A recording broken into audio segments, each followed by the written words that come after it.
ನಮಸ್ಕಾರ. ಎಸ್ ನ್ಯೂಸ್ಗೆ ಸ್ವಾಗತ. ನಾನು ಎಸ್ ದೇವೇಂದ್ರಗೌಡ. ಇಂದಿನ ಮುಖ್ಯಾಂಶಗಳು. ಗ್ರಂಥಾಲಯಗಳು ಜ್ಞಾನದ ಭಂಡಾರ, ಸಂಸ್ಕೃತಿಯ ಕಳಸ. ಡಾಕ್ಟರ್ ಮಾನಸ. ತಾಲೂಕಿನಲ್ಲಿ ಜನವರಿ 19ರಂದು ಮನರೇಗಾ ಬಚಾವ್ ಆಂದೋಲನ ಪ್ರಾರಂಭ. ಲಿಂಗಪ್ಪ ದಡೇಸೂಗೂರು. ಇಂದಿನಿಂದ ಕನಿಷ್ಠ ಬೆಂಬಲ ಬೆಲೆ ಯೋಜನೆಯಡಿ ಜೋಳ ಖರೀದಿಗೆ ನೋಂದಣಿ ಆರಂಭ. ಪೈಪ್ಲೈನ್ ಲೀಕೇಜ್, ಕುಡಿಯುವ ನೀರಿನಲ್ಲಿ ಚರಂಡಿ ನೀರು ಮಿಶ್ರಣ. ಗಂಗಾನಗರ ನಿವಾಸಿಗಳ ಆಕ್ರೋಶ. ತಾಲೂಕಾಡಳಿತದಿಂದ ಸಿದ್ದರಾಮೇಶ್ವರ ಜಯಂತಿ ಆಚರಣೆ.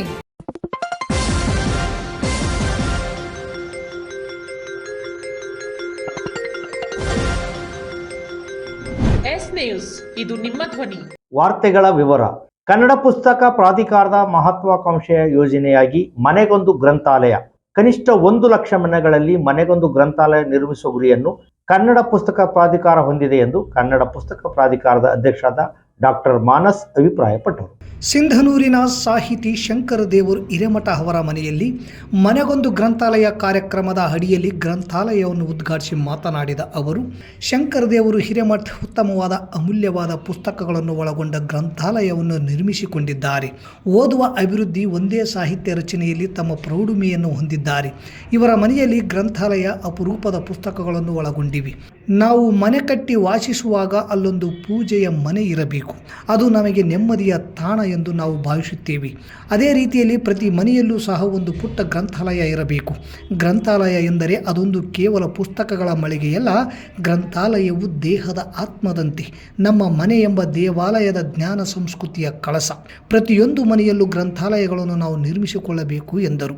ಈ ಸಂದರ್ಭದಲ್ಲಿ ಸಾಹಿತಿಗಳಾದ ಶಂಕರ ದೇವರ ಹಿರೇಮಠ್, ಕರಿಬಸಯ್ಯ ಸ್ವಾಮಿ ಹಿರೇಮಠ್, ಭಾರತಿ ತಿವಾರಿ, ಸಾವಿತ್ರಿ ದೀಕ್ಷಿತ್, ಮೌಲಪ್ಪ ಮಾಡ್ಸಿರ್ವಾರ್, ಪಂಪಯ್ಯ ಸ್ವಾಮಿ ಸಾಲಿಮಠ್, ಜಿಲ್ಲಾ ಸಂಚಾಲಕರಾದ ಗುಂಡೂರಾವ್ ದೇಸಾಯಿ, ಸದಸ್ಯರಾದ ವೆಂಕನಗೌಡ ವಟಗಲ್, ರಾಜಶೇಖರ್ ಸೇರಿದಂತೆ ಅನೇಕರು ಉಪಸ್ಥಿತರಿದ್ದರು. ಕೇಂದ್ರ ಸರ್ಕಾರ ನರೇಗಾ ಯೋಜನೆಯಲ್ಲಿನ ನಿಯಮಗಳನ್ನು ಬದಲಾಯಿಸಿದ್ದನ್ನು ವಿರೋಧಿಸಿ ಜನವರಿ 19ರಿಂದ ತಾಲೂಕಿನ ಗ್ರಾಮ ಪಂಚಾಯಿತಿ ಮಟ್ಟದಲ್ಲಿ ಸಭೆಗಳನ್ನು ಮಾಡಲಾಗುತ್ತಿದ್ದು, ಕಾರ್ಯಕ್ರಮದಲ್ಲಿ ಜಿಲ್ಲೆಯ ಕಾಂಗ್ರೆಸ್ ಪಕ್ಷದ ವರಿಷ್ಠರು, ಸ್ಥಳೀಯ ಹಾಲಿ ಶಾಸಕರು, ಮಾಜಿ ಜನಪ್ರತಿನಿಧಿಗಳು, ಗ್ರಾಮ ಪಂಚಾಯಿತಿ ಅಧ್ಯಕ್ಷರುಗಳು ಭಾಗವಹಿಸಬೇಕೆಂದು ಬ್ಲಾಕ್ ಕಾಂಗ್ರೆಸ್ ಗ್ರಾಮೀಣ ಅಧ್ಯಕ್ಷ ಲಿಂಗಪ್ಪ ದಡೇಸೂಗೂರು ತಿಳಿಸಿದರು.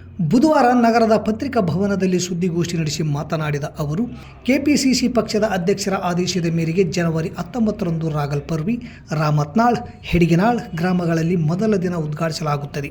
ನಂತರ ಉಪವಾಸ ಸತ್ಯಾಗ್ರಹ, 5ರಿಂದ 10 ಕಿಲೋಮೀಟರ್ ವರೆಗೆ ಪಾದಯಾತ್ರೆ ಕುರಿತಾಗಿ ಸವಿವರ ಮಾಹಿತಿ ನೀಡಲಾಗುತ್ತದೆ. ನರೇಗಾ ಯೋಜನೆ ಬಡವರ ದುಡಿಯುವ ಕೈಗಳನ್ನು ಕಟ್ಟಿ ಹಾಕುವ ಕೆಲಸ ಕೇಂದ್ರ ಸರ್ಕಾರ ಮಾಡುತ್ತಿದೆ. ಮಹಾತ್ಮ ಗಾಂಧಿ ಹೆಸರನ್ನು ಬದಲಾವಣೆ ಮಾಡಿ ವಿಜಿ ರಾಮ್ಜಿ ಎಂದು ಹೆಸರಿಡಲು ಮುಂದಾಗಿದೆ ಮತ್ತು ತಾಲೂಕಿನ ಕೇಂದ್ರ ಸರ್ಕಾರ ಸೂಚಿಸಿದ ಗ್ರಾಮ ಪಂಚಾಯಿತಿಗಳಲ್ಲಿ ಮಾತ್ರ ಕೆಲಸ ಕೈಗೆತ್ತಿಕೊಳ್ಳಲಾಗುತ್ತದೆ. 60 ದಿನಕ್ಕೆ ಕೆಲಸವನ್ನು ನಿಗದಿಗೊಳಿಸಿ ಗುತ್ತಿಗೆದಾರರ ಮೂಲಕ ಕೆಲಸವನ್ನು ಮಾಡಿಸುವ ಹುನ್ನಾರ ನಡೆದಿದೆ. ಇದರ ಕುರಿತು ಪ್ರತಿಭಟಿಸುವ ಕೆಲಸ ಕಾಂಗ್ರೆಸ್ ಪಕ್ಷ ಮಾಡುತ್ತಿದೆ ಎಂದರು. ಈ ಸಂದರ್ಭದಲ್ಲಿ ಮುಖಂಡರಾದ ಎನ್ ಅಂಬರೀಶ್, ಅಶೋಕ್ ಕುಮಲುಟಿ, ಕಾಜಿ ಮಲ್ಲಿಕ್, ಹನುಮೇಶ್ ನಾಯಕ್, BH ನಾಯಕ್ ಸೇರಿದಂತೆ ಅನೇಕರು ಉಪಸ್ಥಿತರಿದ್ದರು. ಪಂಚಾಯತ್ ಮಟ್ಟದಲ್ಲಿ ಪ್ರತಿಯೊಂದು ಗ್ರಾಮ ಪಂಚಾಯತ್, ನಮ್ಮ ಸಿಂಧನೂರು ತಾಲೂಕಿಗೆ 25 ಗ್ರಾಮ ಪಂಚಾಯತ್ ಬರ್ತವೆ. ಪ್ರತಿಯೊಂದು ಗ್ರಾಮ ಪಂಚಾಯತ್ ನಲ್ಲಿ ಕಾರ್ಯಕ್ರಮ ಹಮ್ಮಿಕೊಳ್ಳಬೇಕಂತ ತೀರ್ಮಾನ ಮಾಡಲಾಗಿದೆ. ನಂತರ ಜನವರಿ 30ರಂದು ವಾರ್ಡ್ ಮಟ್ಟದಲ್ಲಿ ಆಗಲಿ ಶಾಂತಿಯುತ ಧರಣಿ 30 ತಾರೀಕಿಗೆ ರಾಜ್ಯಾದ್ಯಂತ ಮಾಡ್ಬೇಕಂದ್ರೆ ಕೆಪಿಸಿಸಿ ಆದೇಶ ಇದೆ. ಇದು ಗೈಡ್ಲೈನ್ಸ್ ಕೆಪಿಸಿಸಿ ಯಾವ ದಿನಾಂಕ ಮಾಡಬೇಕು ಯಾವೆಲ್ಲ ಅಂತ ಬರ್ಬಿಟ್ಟಾರ. ಅವರ ಮಾರ್ಗದರ್ಶನದಲ್ಲಿ ನಮ್ಮ ಪಕ್ಷ ನಗರ ಮತ್ತು ಗ್ರಾಮೀಣ ಪಕ್ಷ ವತಿಯಿಂದ ಒಂದು ದಿನ ಜನವರಿ 27ರಿಂದ ಫೆಬ್ರವರಿ 17ವರೆಗೆ ಎಲ್ಲ ಬ್ಲಾಕ್ ಕಾಂಗ್ರೆಸ್ ಸಮಿತಿ ವತಿಯಿಂದ ತಾಲೂಕು ಮಟ್ಟದಲ್ಲಿ 5ರಿಂದ 10 ಕಿಲೋಮೀಟರ್ ವರೆಗೆ ಪಾದಯಾತ್ರೆ ಹಮ್ಮಿಕೊಳ್ಳಬೇಕೆಂದು ಕೆಪಿಸಿಸಿ ಆದೇಶದಂತೆ ನಾವು ಶಾಸಕರು ಬಂದ ನಂತರ ಒಂದು ದಿನಾಂಕ ನಿಗದಿ ಮಾಡುತ್ತೇವೆ.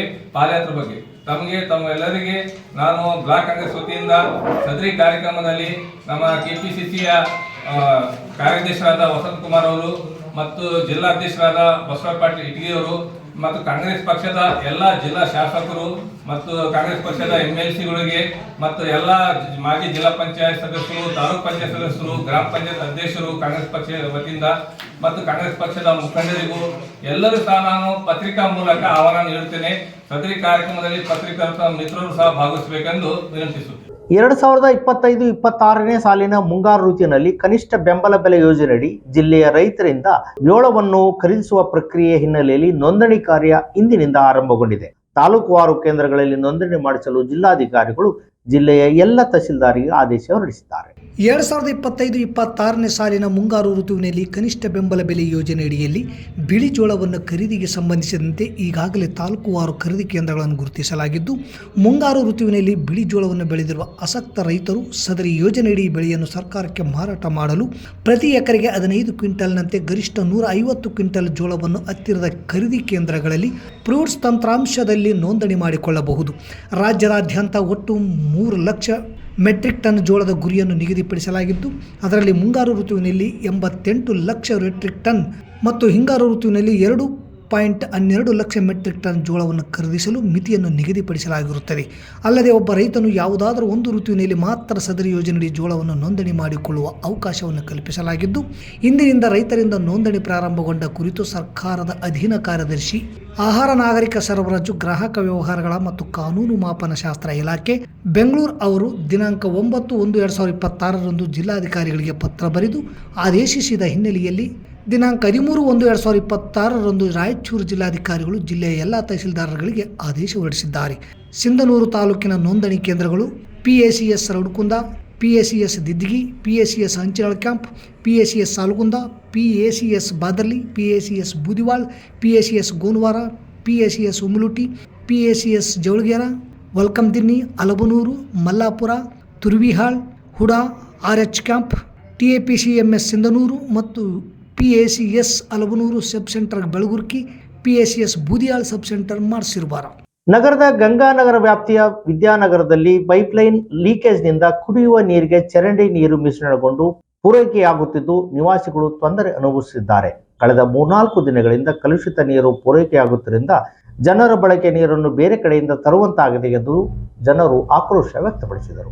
ಕಳೆದ 3-4 ದಿನಗಳಿಂದ ಕಲುಷಿತ ನೀರು ಪೂರೈಕೆಯಾಗುತ್ತಿದ್ದು, ಪೈಪ್ಲೈನ್ ಎಲ್ಲಿ ಒಡೆದಿದೆ ಎಂಬುದು ಪತ್ತೆಯಾಗದೇ ಇರುವುದರಿಂದ ದುರಸ್ತಿ ಕೆಲಸ ವಿಳಂಬವಾಗಿದೆ. ಸಂಪಿನಲ್ಲಿ ಶೇಖರಣೆಯಾಗಿರುವ ನೀರು ದುರ್ನಾತ ಬೀರುವುದನ್ನು ಗಮನಿಸಿದಾಗ ಚರಂಡಿ ನೀರು ಕುಡಿಯುವ ನೀರಿನಲ್ಲಿ ಬೆರೆತಿರುವುದು ಗೊತ್ತಾಗಿದೆ. ಸಂಪಿನಲ್ಲಿ ಚರಂಡಿ ನೀರು ಮಿಶ್ರಿತ ನೀರು ಸಂಗ್ರಹವಾಗಿರುವುದರಿಂದ ಇಡೀ ಸಂಪನ್ನೇ ಸ್ವಚ್ಛಗೊಳಿಸುವ ಅನಿವಾರ್ಯತೆ ಎದುರಾಗಿದೆ. ಈ ಭಾಗದ 100 ಮನೆಗಳಿಗೆ ಚರಂಡಿ ನೀರು ಮಿಶ್ರಿತ ನೀರು ಪೂರೈಕೆಯಾಗಿದೆ ಎಂದು ಸ್ಥಳೀಯರು ತಿಳಿಸಿದ್ದಾರೆ. ಕೆಲವೆಡೆ ಅವೈಜ್ಞಾನಿಕವಾಗಿ ಚರಂಡಿ ನೀರು ಹರಿಯುವಲ್ಲಿ ಪೈಪ್ಲೈನ್ ಅಳವಡಿಸಿದ್ದು, ಯಾವುದೇ ರೀತಿಯ ಮುಂಜಾಗ್ರತೆಗೆ ಸುರಕ್ಷತಾ ಕ್ರಮಗಳನ್ನು ಕೈಗೊಳ್ಳದಿರುವುದರಿಂದ ಪೈಪ್ಲೈನ್ನಲ್ಲಿ ಲೀಕೇಜ್ ಆದರೆ ಸಾಕು, ಚರಂಡಿ ನೀರು ಪೈಪ್ನೊಳಗೆ ನುಗ್ಗಿ ಸರಬರಾಜಾಗುತ್ತದೆ. ಇಂತಹ ನೀರನ್ನು ಮಕ್ಕಳು, ವೃದ್ಧರು ಕುಡಿದರೆ ಅವರ ಆರೋಗ್ಯದ ಗತಿ ಏನು ಎಂದು ವಾರ್ಡ್ನ ನಿವಾಸಿಗಳು ಆಕ್ರೋಶ ವ್ಯಕ್ತಪಡಿಸಿದ್ದಾರೆ. 12ನೇ ಶತಮಾನದಲ್ಲಿ ಸಾಮಾಜಿಕ ಬದಲಾವಣೆಗಾಗಿ ಕ್ರಾಂತಿಕಾರಿ ಕಾಲದಲ್ಲಿ ಸಿದ್ದರಾಮೇಶ್ವರನಿದ್ದು ಸಾಮಾಜಿಕ ಬದಲಾವಣೆಗೆ ಹೋರಾಡಿದರು. ಅಂಥವರ ವಿಚಾರಗಳನ್ನು ನಾವು ಮೆಲುಕು ಹಾಕುತ್ತಾ ನಾವು ಎಷ್ಟರ ಮಟ್ಟಿಗೆ ಅವರ ವಿಚಾರಗಳನ್ನು ಅಳವಡಿಸಿಕೊಂಡಿದ್ದೇವೆ ಅನ್ನೋದನ್ನು ಅರಿತುಕೊಳ್ಳಬೇಕೆಂದು ಮಾಜಿ ಸಂಸದರಾದ ಕೆ. ವಿರೂಪಾಕ್ಷಪ್ಪ ಹೇಳಿದರು.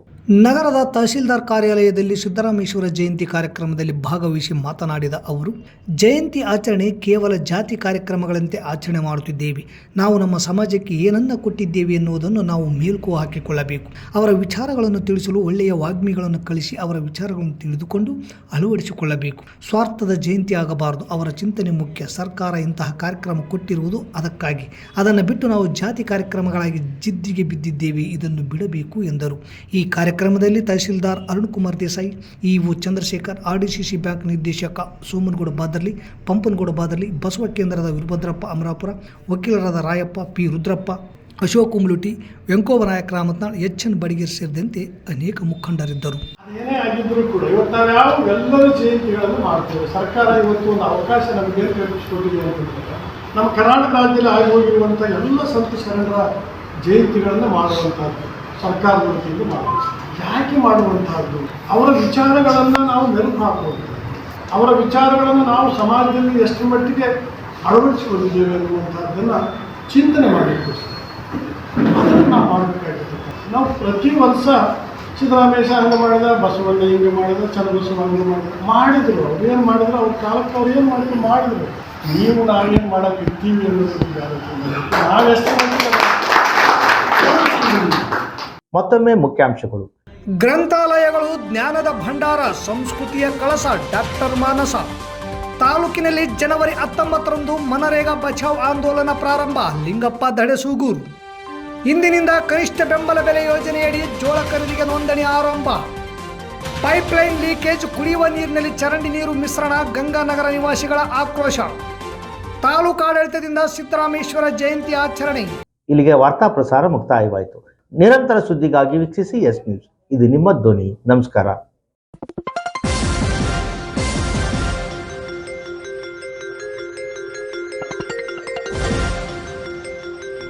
ಎಸ್ ನ್ಯೂಸ್ ಇದು ನಿಮ್ಮ ಧ್ವನಿ.